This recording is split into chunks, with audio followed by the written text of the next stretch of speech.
a letter to God, मतलब भगवान को एक पत्र।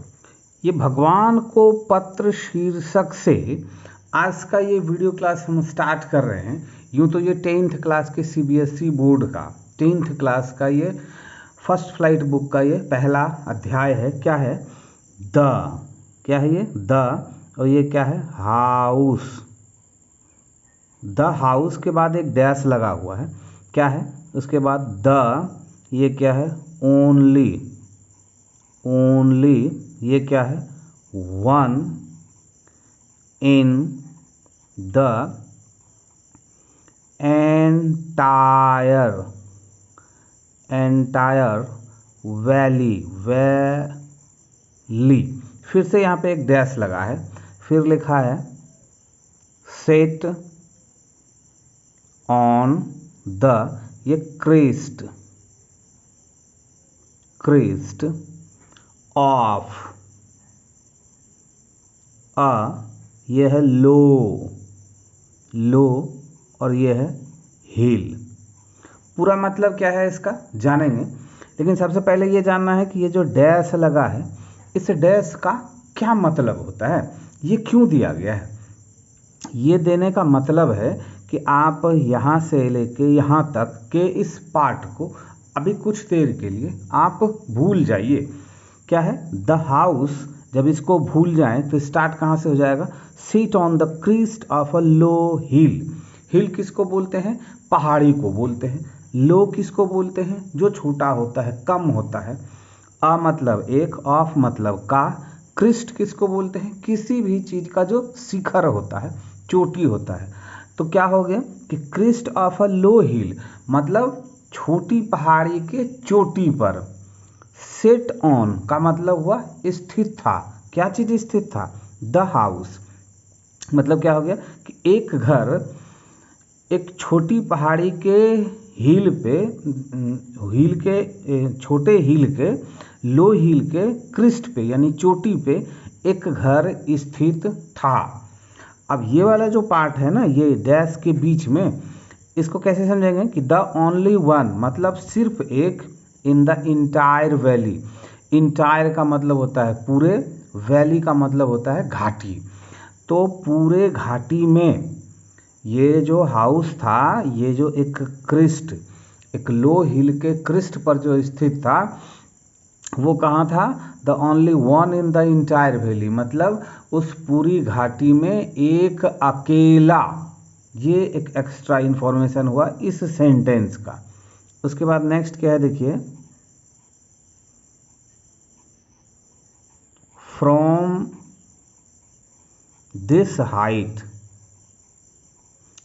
दिस हाइट मतलब इस ऊंचाई से। वन ये क्या है? कुड। ये क्या है?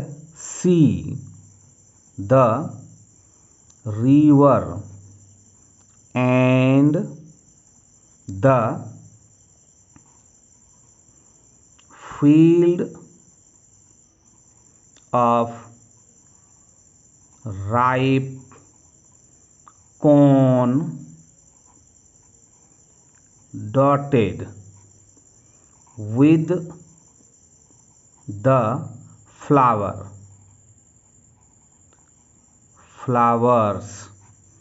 इसके बाद क्या है? that always promised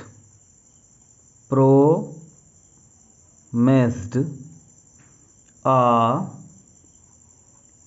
good harvest।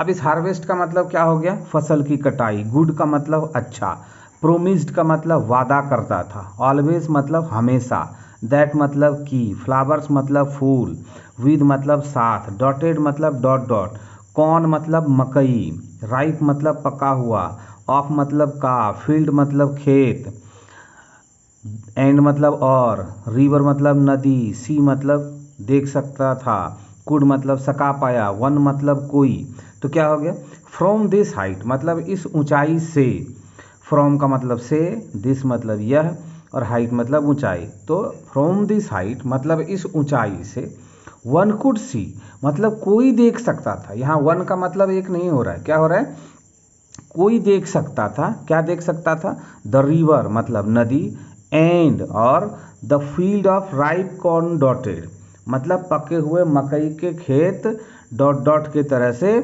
जब उस ऊंचाई से, जब चोटी के एक लो हिल की चोटी पे एक घर स्थित था, तो कहने का मतलब है कि उस ऊंचाई से कोई भी देख सकता था पके हुए मकई के खेतों को। विद द फ्लावर्स मतलब फूलों के साथ, दैट की, ऑलवेज मतलब दैट का मतलब हो गया जो, ऑलवेज मतलब हमेशा, प्रोमिस्ड मतलब वादा करता था, अ गुड हार्वेस्ट मतलब एक अच्छी फसल की। वीडियो क्लास अच्छा लग रहा हो तो लाइक ज़रूर करेंगे, चैनल पे पहली बार हो तो सब्सक्राइब करना नहीं भूलेंगे। क्या है देखिए फिर से, द, ये क्या है, only, the only thing the earth, ये क्या है, नीडेड वॉज बोलेंगे, वॉज अ, ये क्या है, डोनपुर, और इसको और बोलते हैं, और at least a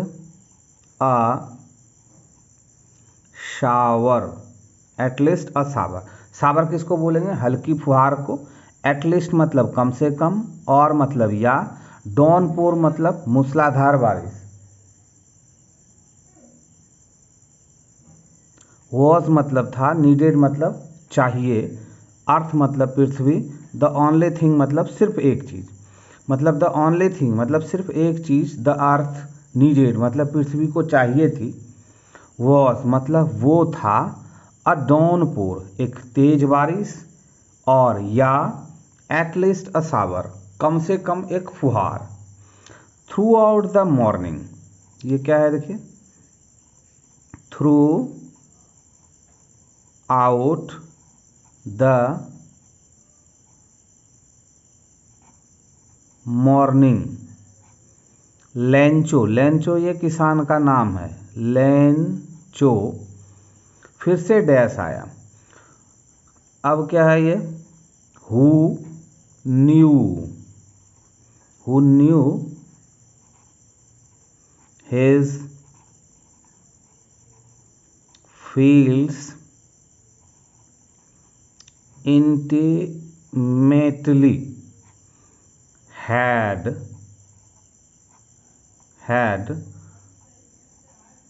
done nothing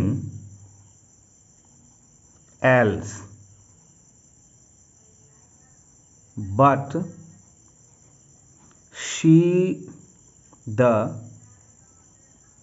sky towards the north east. यहाँ पे फुल स्टॉप हो गया, लेकिन क्या है यहाँ पे फिर से एक डैश लग गया, और यहाँ पे फिर से एक डैश लगा हुआ, एक डैश यहाँ है और एक डैश यहाँ है।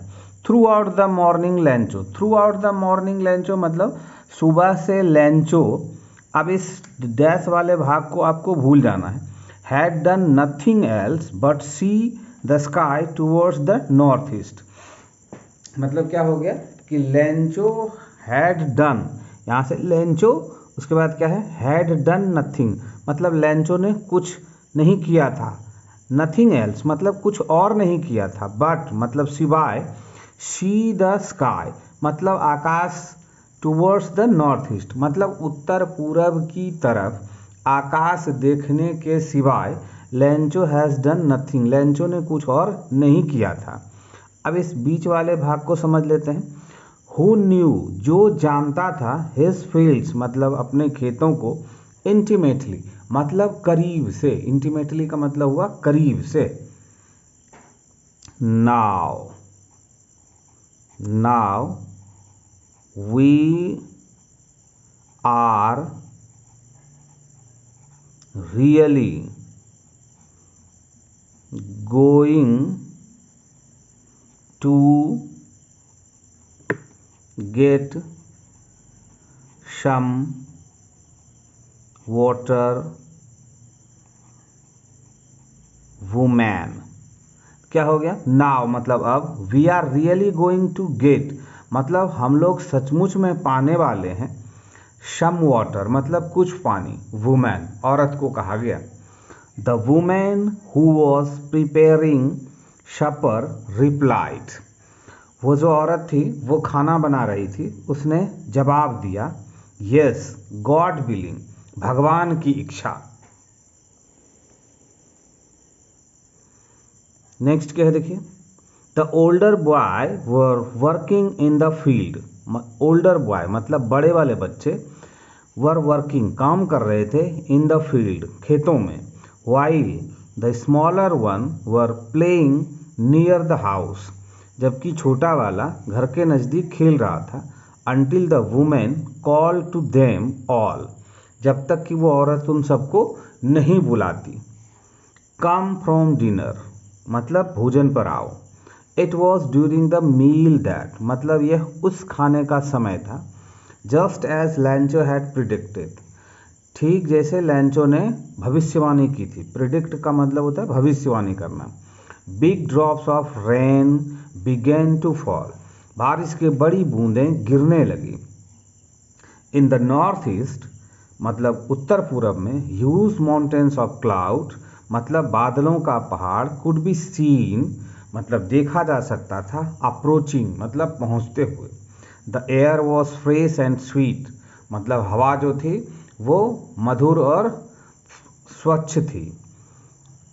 The man went out for no other reason than to have the pleasure of feeling the rain on his body मतलब वो जो आदमी था, the man Lencho, went out for no other reason मतलब बाहर गया किसी और दूसरे कारण से नहीं।